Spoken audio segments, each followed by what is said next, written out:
Over the past 3 years, Syria's Air Force has rained death on more than 21,000 civilians. Their bodies ripped apart by exploding barrel bombs, missiles dropped on homes, businesses, bus stops, even hospitals. These war crimes have been well documented. Not so the part played by the shadowy world of offshore finance. Behind the scenes, companies using offshore tax havens were accused of supplying fuel to the Syrian Air Force. In 2014, multiple governments, including the UK and US, issued bans on doing business with these companies. But now, a new global investigation has revealed that a Panamanian firm helped these companies operate as attacks in Syria continued. That firm, Mossack Fonseca, is a key player in a sprawling, secretive industry that the world's rich and powerful use to hide assets and skirt rules by setting up front companies in far-flung jurisdictions. More than 300 journalists trawled through millions of leaked records from Mossack Fonseca to expose an alarming list of clients involved in bribery, arms deals, tax evasion, financial fraud, and drug trafficking.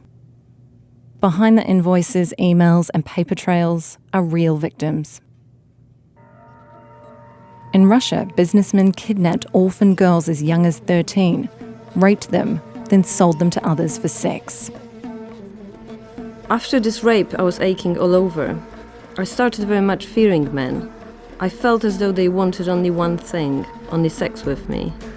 When I was taken into a foster home, I felt as though my foster father would rape me if I'm left alone with him.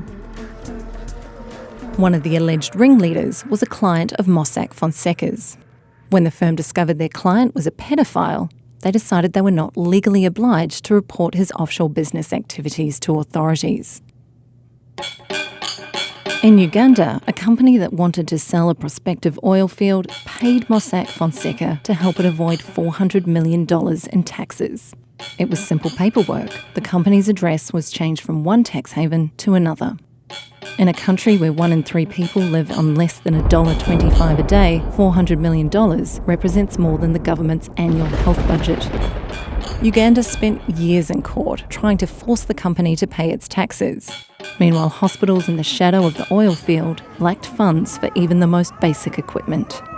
Patients slept on floors. They were asked to bring their own medical supplies, like sterile gloves and cotton balls. It was a surprise to me because I expected all this equipment to be at the health center.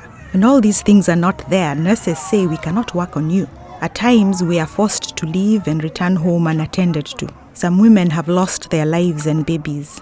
Uganda ranks among the worst 10 countries in the world for high maternal, newborn and child mortality rates due to a lack of access to good healthcare.